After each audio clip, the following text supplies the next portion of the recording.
The wind. Riding aboard the Grand Cipher, soaring across yet another cloud bank, I felt a pang of envy. The wind goes where it pleases, and it arrives when it may, a quality I have long sought to adapt to my fighting style. Here I stood in comparison, shackled to my duties as captain of a knightly order. Oft have I imagined the brighter futures I might have discovered, if only I were faster, more like the gale.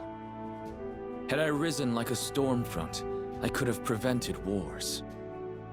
Had I rushed like a squall, I could have circumvented tragedy.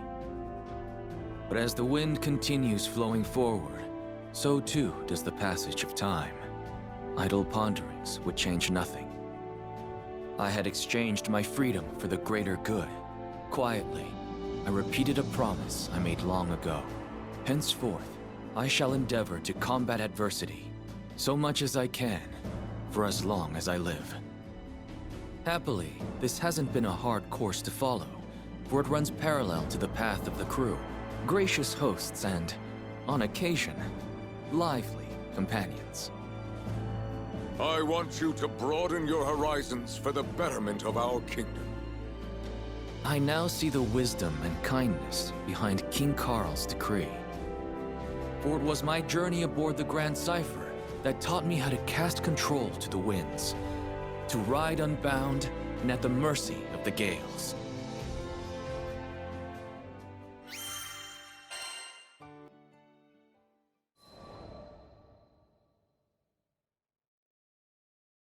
When I was a boy, my best friend's parents were killed by wyverns. After witnessing the depth of his grief, I decided I would become a knight. I would protect the kingdom from monsters and the tragedies they wrought. But there was one massive wall standing between me and my goal. It was not aptitude, for I had some talent with the sword, but the station of my birth. At that time, Fiendrock was a kingdom run by its aristocracy. Commoners were restricted to a life of labor, and the knightly orders were composed entirely of noble houses. Immediately I was rejected, told that I could offer my sweat to the crown, but not my blood, for it lacked the proper lineage. I was not deterred. Who was to say that our stone-walled villages could not breed warriors as well as our gold-gilded courts? I studied, I trained, and I worked harder than any man had ever worked to become a knight. In the end, my efforts bore fruit. Siegfried, who at the time was still in the service of the king, understood my plight and changed the course of history. He allowed me into the order of Black Dragon Knights. But uneasy rests the commoner with new acquired titles. The nobility would only be too eager to dismiss me over the slightest misstep and prevent the chivalrous orders from being contaminated by peasant filth. I could not fail. The weight of my people and the future of the kingdom spurred me. I had to become the perfect knight. My ascension was not easy. If given a choice, I might have chosen a different path. But when I had at last emerged from the crucible of trial and tragedy, I was a changed man. I was the captain of the White Dragon Knights.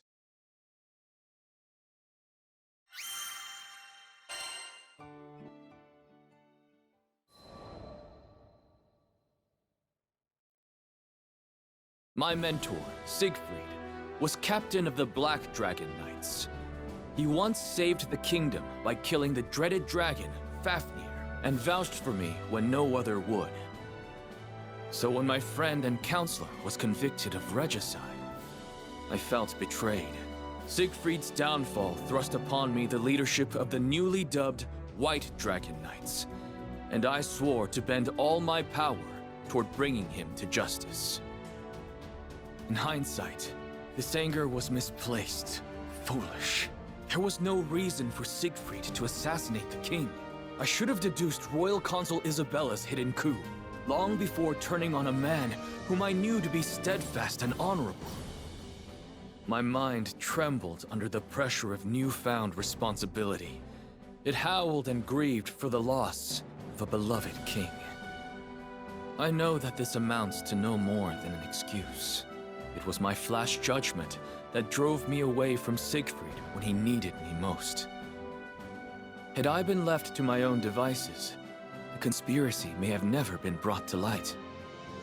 But I had Vayne and Percival at my side, and, though hunted by all the country, Siegfried himself infiltrated Isabella's cabal and alerted me to their treachery.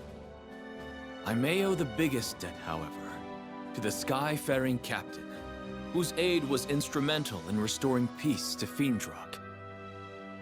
After the dust had settled, His Majesty King Carl decreed that I explore other countries so I could gain experience befitting my new station. Thus, I became another crewmate aboard the Grand Cipher. Since then, I have visited various lands. I have seen myriad peoples and the responses to numerous threats. I have learned many things and gained many new teachers, and as they have given freely to me, someday I hope to give back to them. But there are yet countless leagues to travel, so on I sail across the skies, seeking the strength and wisdom necessary for a true leader.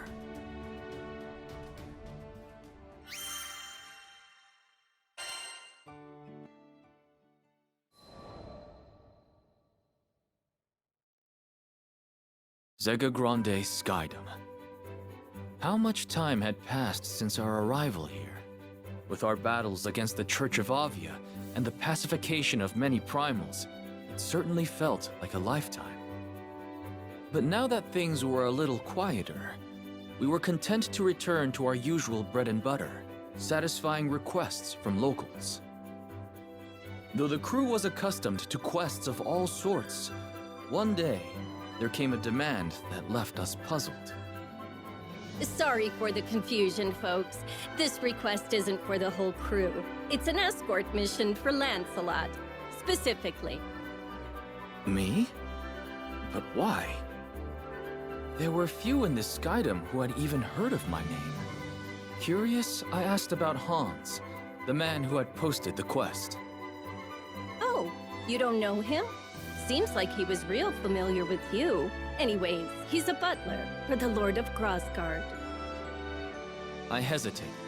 There was nothing I could do that another crewmate couldn't accomplish just as well. Acknowledging a specific request for me felt discourteous in a way. You're not at your fancy-ass court anymore, okay? On our ship, you don't have to worry about rubbing anyone's ego the wrong way. If you're interested in the job, just take it. Though he may not have been tactful, Eugen was, as ever, a fount of wisdom. Very well, then. I shall hear what this Hans has to say. It is a pleasure to meet you. I am Hans, butler to his lordship. The next day, an elderly man ambled onto the Grand Cipher, leaning heavily on his cane. But looking into his eyes, I sensed deep wisdom and a sharp mind. The pleasure is mine. I am Lancelot, a Skyfarer. Forgive me for not accepting your request at once, but I would like more details before returning an answer. Yes, well, his lordship Ludwin is in need of an escort. Hans explained. Ludwin was a lord of Grassgard, and he was looking for a mythical sword passed down through his family for generations. So far, his search had led them to a snowy peak, but nearby monsters made the trip too dangerous to risk without protection. Does your lord not employ a personal guard? He does, but as this quest is for personal gain, he believes that commanding their service would be an abuse of power. However, the lords of Grassgard have never been gifted in the martial arts. So if we head to the mountains without a decent sword arm, tragedy will surely befall us. But what led you to seek my sword arm specifically? Well, we knew we needed a highly experienced Skyfarer. The mission is dangerous, far too dangerous for any amateur. But perhaps more importantly, his lordship is quite the fan of yours, Sir Lancelot. A fan? My voice cracked in surprise. Yes, you are known as a knight exemplar, talented in both combat and scholarship. How fortunate that this very same Lancelot would come to our land and proffer his services. Whatever accounts you've heard of me were surely exaggerated. And so humbled. Lord Ludwin will be overjoyed when he hears that we've secured your aid. The Honorable Sir Lancelot to protect us. What could be better? So, will you accept? Though this idolatry did not sit well with me, I could see no reason to refuse. From what I'd heard, Ludwin seemed an honorable man. Besides, there was much a Lord of this Skydom could teach me. Very well. On behalf of our crew, I accept your request.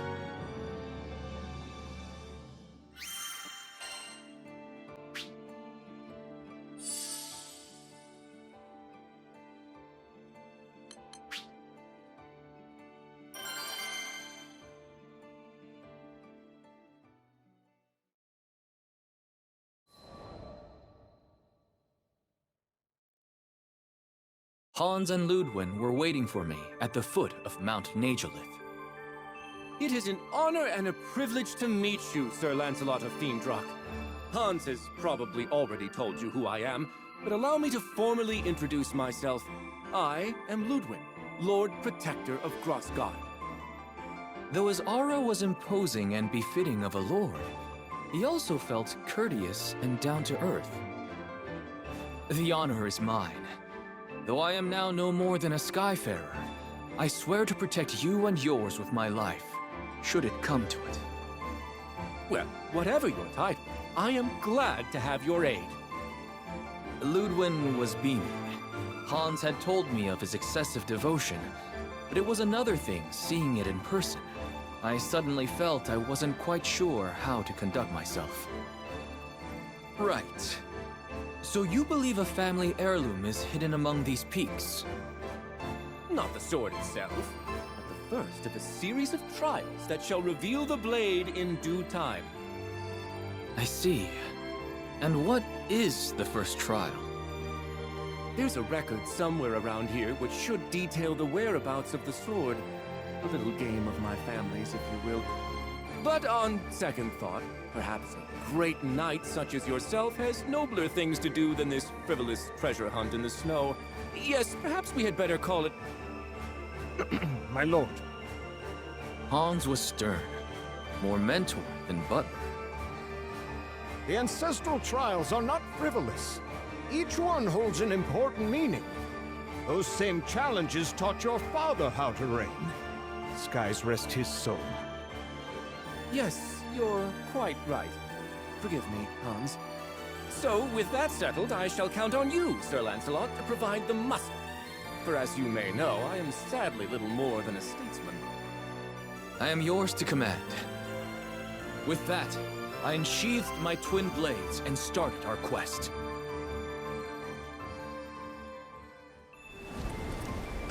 We go into the Viper's Nest. Take care. I'll go on ahead and make sure the path is secure.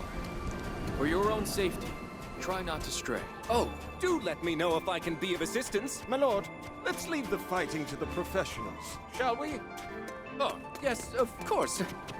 Well then, Sir Lancelot, do what you do best.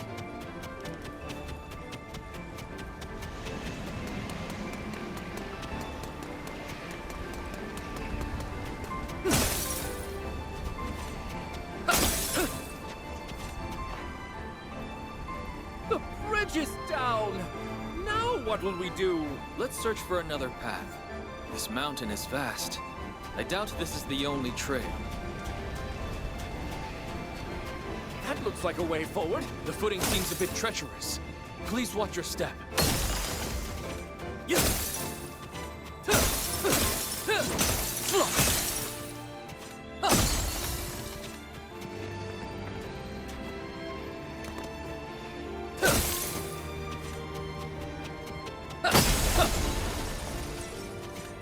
God! Monsters! Stay behind me. I'll deal with this.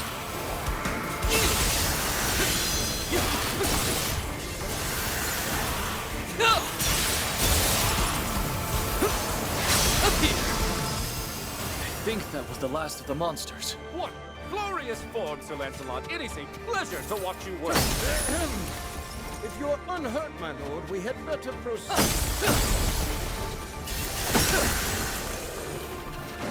Relink! It's hard to breathe.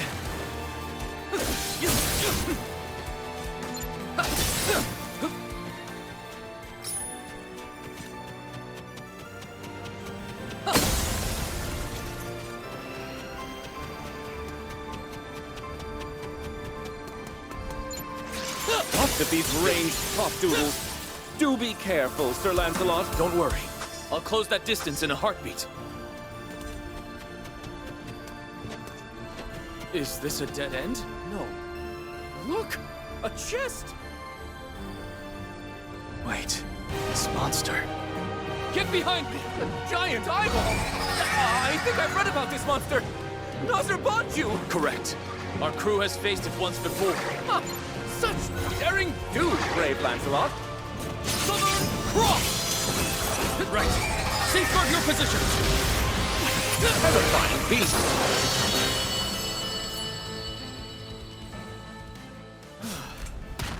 I believe we're safe now. One blade for truth, one for honor.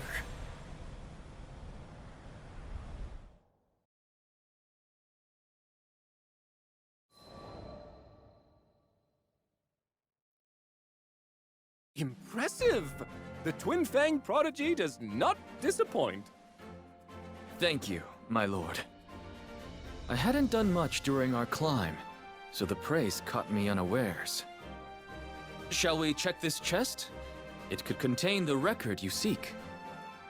Yes? Let's see what she's holding. The young lord opened the box. A rather dry affair, as we already knew what to expect.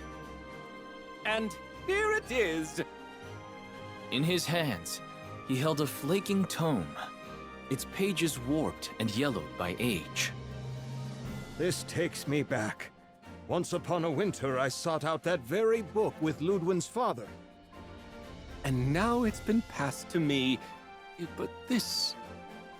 As Ludwin flitted through the pages, his face twisted into expressions of greater and greater perplexity. I can't read this at all. Is this some sort of code? I suppressed the urge to take a glance myself.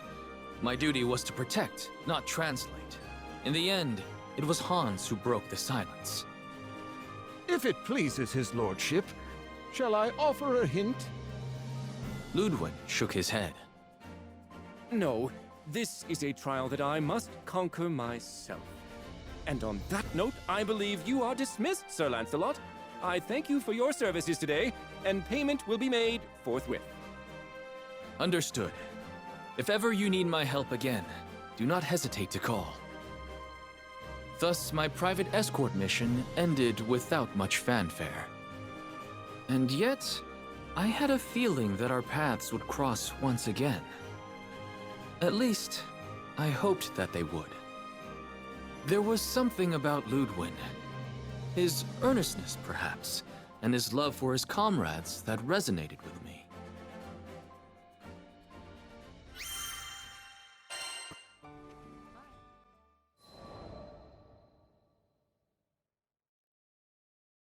My premonition proved correct.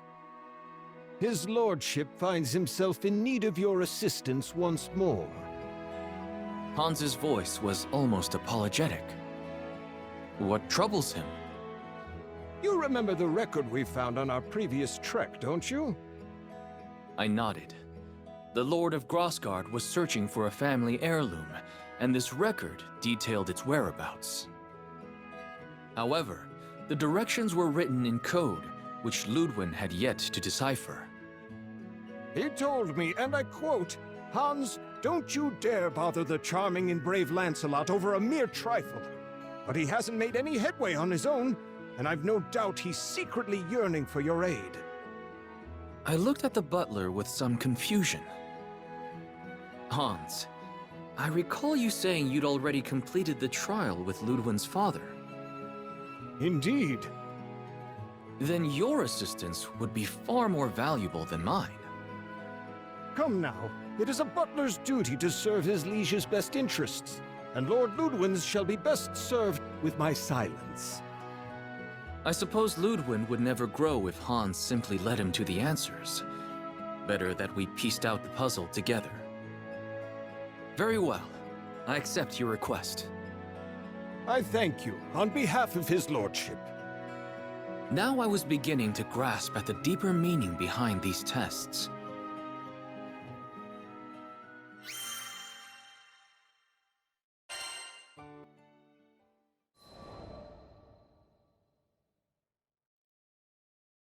Hans took me to Grassgard. As an artist's soul is mirrored in their brushstrokes, so too is a lord's character reflected in the state of their dominion. Everywhere, you could see Ludwin's gentle touch. From the full fields, to the content faces of the farmers, to the laughter of children and adult alike that filled the air. What do you think of our humble land? I tore my eyes away from the bright orchards and turned to Hans. It's beautiful. It may not be large or bustling, but I've never been to such a peaceful dukedom. I'm sure his lordship will be pleased to hear that assessment. Suddenly, I found myself curious. Earlier, you said that the ancestral trials would teach Ludwin how to rule. But judging from what I've seen here, he is already a capable lord. What more would you like him to learn? Hans smiled tenderly, as a grandfather might when speaking of a beloved grandchild. I should have known an avid scholar like yourself would read between the lines. Make no mistake, Ludwin is not a perfect leader yet, but it is not my place to discuss his flaws. Then tell me this. Are his flaws related to his family's inability to fight? Let us call it a starting thread, but the full tapestry is so much more. I decided not to pry. I already had the information I needed to guide Ludwin through his trial. Sir Lancelot? I don't remember sending for you. Of course, the Lord was surprised to see me. Although friendly, I was a rogue element in a world where this man had control of nearly everything. I have come at the request of Hans. He would like me to assist you in deciphering the tome. I see. Hans does have a knack for meddling in his lord's affairs, but I welcome you all the same because, to tell the truth, I'm getting absolutely nowhere. I smiled, despite myself. It was nice to meet a noble who wasn't spilling over with pride. Hans beckoned me to his desk, and I leaned over the old tome. What do you make of it? This must be child's play for a famed warrior scholar. He looked at me with expectant eyes. I'm sorry, but I can't decipher this. We will need to enlist the help of an expert. Expectation turned to astonishment. Lancelot, though you fight like a storm, your mind is as clear as the stillest of ponds. I can't believe you'd need to ask for assistance. Can't you? Every second I spend on the battlefield is a second away from the library. Ludwin hesitated a while longer, but when I strode to the door and held it open for him, he sighed and relented. No one in either of our circles was well versed in ciphers, but that was a matter of small concern. I knew an information broker.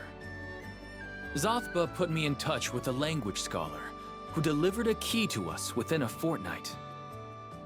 Well, I'll be. The clue was in the names of my ancestors.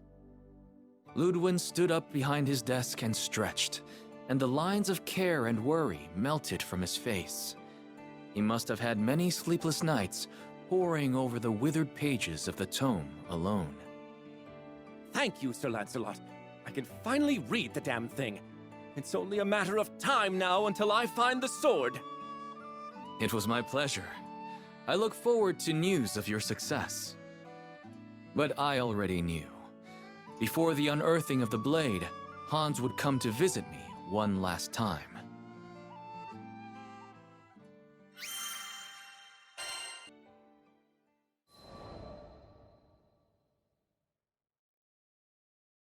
I was half right. It was not Hans, but Ludwin himself who showed up at our doorstep.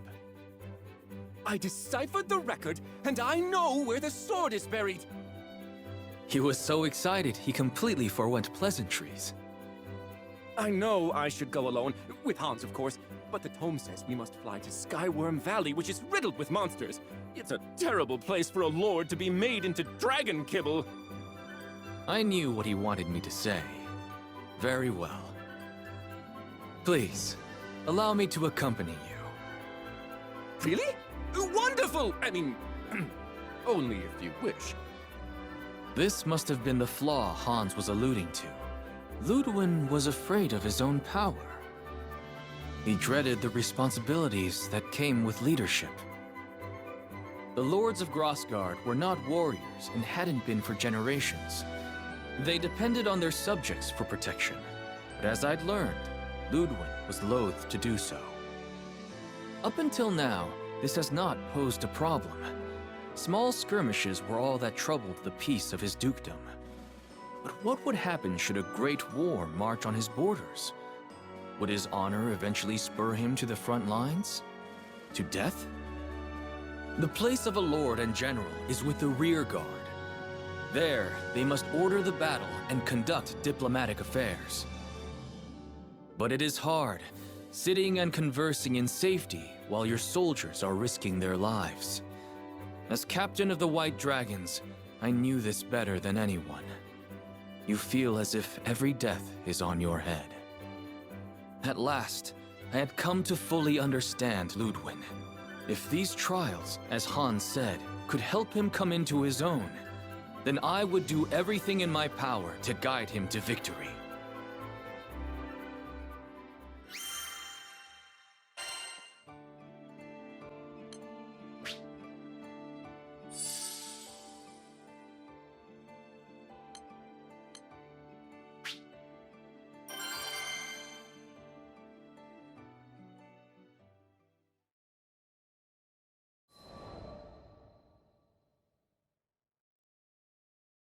The day arrived.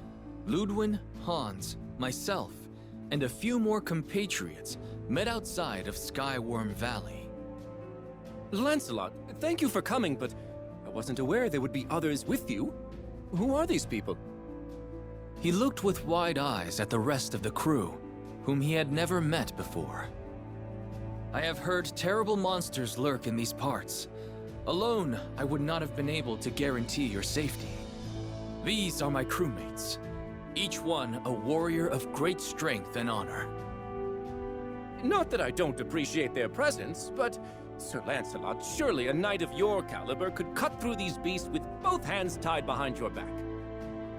Chance, my lord, is as unpredictable as the weather. A wise skyfarer prays for a gentle current, but prepares for a vicious storm. Ludwin nodded thoughtfully.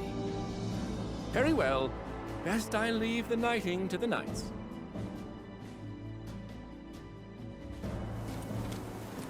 We go into the Viper's Nest. Take care. Are you ready to begin the trial? It's now or never. Let go. Hey, look! The welcome squad! Our attacks aren't working! Is this part of the trial? Wait, I remember. The record said a single link does not a chain. So fighting one at a time won't work? Let's hit it all at once. Very well. On Lancelot's mark. Almost into the Your match. Keep your weapons strong. Very clever, Vane. Let's make haste. Siegfried called me clever. Silence. If not for Lord Ludwin's counsel, you would have been lost. You did it. Well done. You To really act in did concert it. is a thing of I beauty. only wish I'd have been of more use. Don't worry about it. We've all got stuff we're good and bad at. There is no shame in seeking help from others. It builds trust. Yes, trust. That is all we ask from you, Lord Ludwin.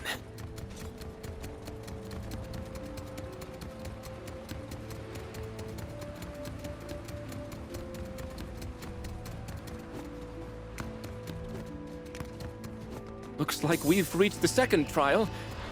There are so many spirits around. We best fight in formation. This may be similar to the previous trial. Very well. Leave the vanguard to me. Go team! Return to time. We're gonna be so in sync. Ooh, wait. I'm about to see 4 legendary knights in battle at once. Death Keepers to behold. Remember, Vayne. Guard up. My arms are loose. These blind attacks aren't working. We need to coordinate. Follow. Give me. Nay.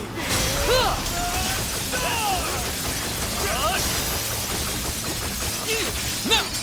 You're open! Wait! That went as expected. Team Lancelot! It's smothering. Now!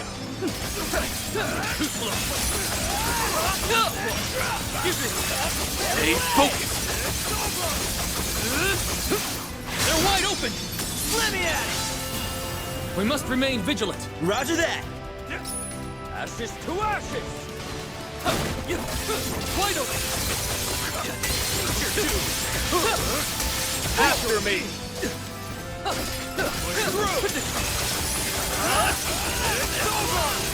Southern cross. Assault formation. I'll take care of this. A sublime combination. You're too I easy. aim to trust. Nay. Strike at once. Does it for the second trial? Is it too Changes my easy, middle Lancelot? name. Not at all. We've only made smooth progress thanks to the team. We fought alongside each other for years. This was nothing.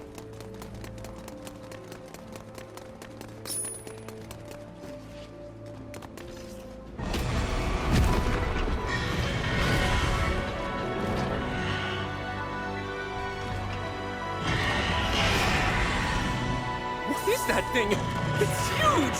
Jerison is a dead soul given form by evil spirits. The dead? I never signed up to fight the dead! No, retreat!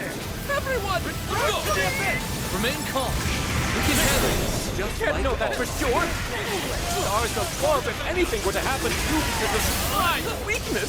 My lord, I ask that you listen to Lancelot. Place your trust in us. We're top zero! Take blood quartet! We got this, Chad! Wide open. Stay focused. The wolf fights hardest when its back's against the wall. Oh, I can't get up close and personal with him?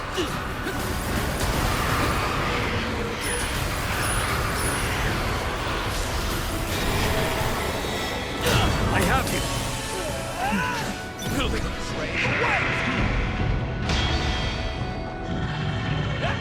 Let's give him hell! Once again, I'm in your debt. After you! I'll do well. Lancelot believed in this team, and so shall I. Quite the improvement. Don't mistake mercy for cash. You won't prevail!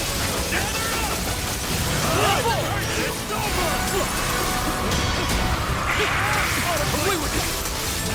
No, Thanks, Vayne.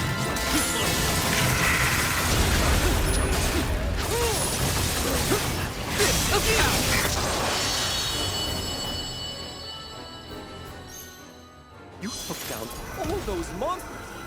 That was wise. Well, the chest awaits you, my lord. Open it and claim your prize. Ah, yes, of course. After this, it's back to training.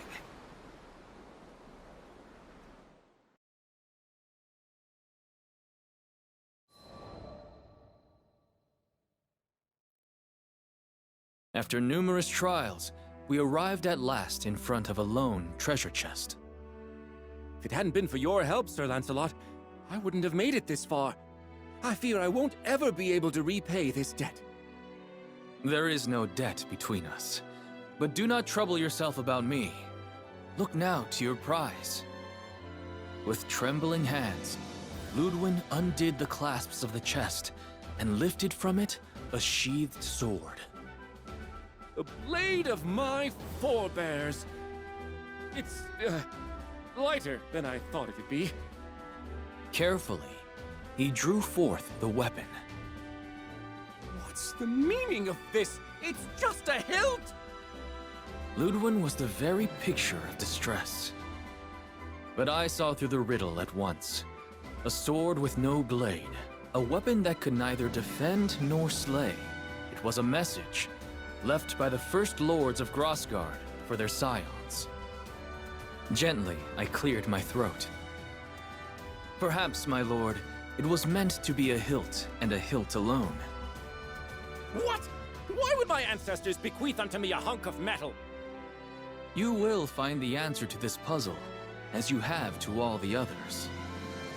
Slowly, Ludwin's grip on the blade relaxed, and he began to turn it over in his hands. Fine. I'll give it a bit more thought. Sir Lancelot, do you really think his lordship will be able to figure it out? On our way back, Hans fell in beside me to take whispered counsel. What does your heart tell you? You have been at his side all these years. Hans made no reply, but I saw the shadow pass from his face and a soft light come into his eyes.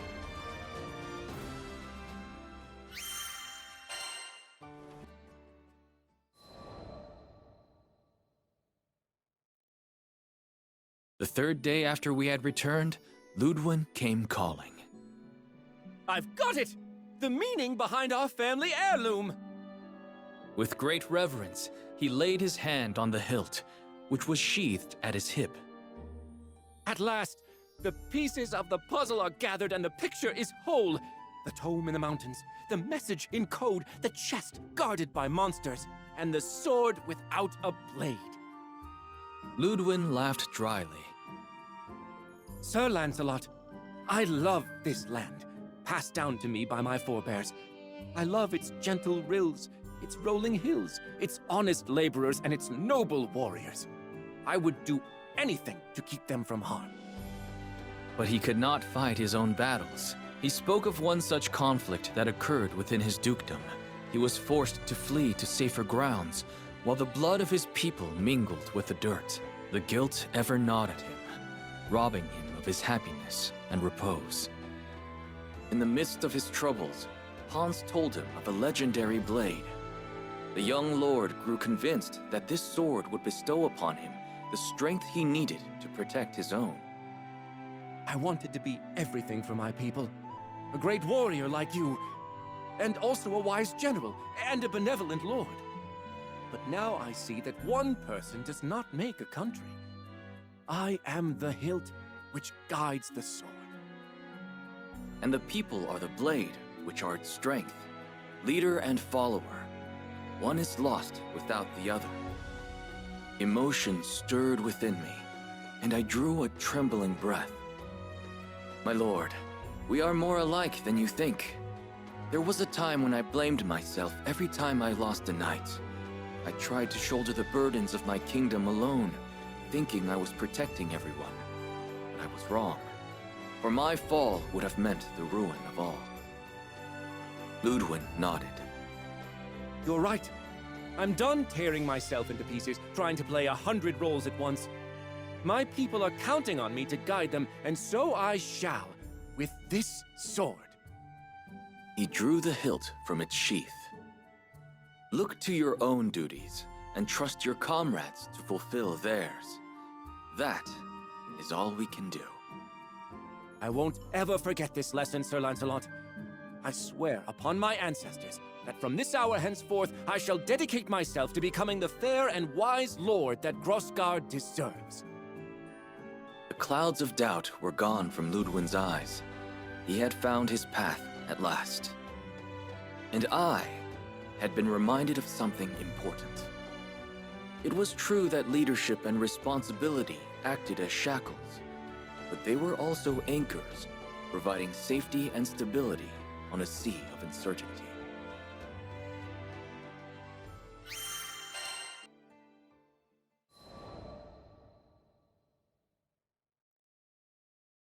Months later, word reached me concerning the Lord Ludwin of Grossgard. It was said he had no great strength of arms, but his wit and will were edged sharper than steel. Under his rule, The people lived in peace, and their fields were ever gold. But the young lord never accepted praise for his deeds. He always spoke of the loyalty of his subjects and the wisdom of a foreign knight. It seems his idolatry of me still hasn't changed. But as Ludwin has grown into his title, perhaps I too should learn to bear my mantle with pride. I am Lancelot, captain of the White Dragons, and son of Fiendrock.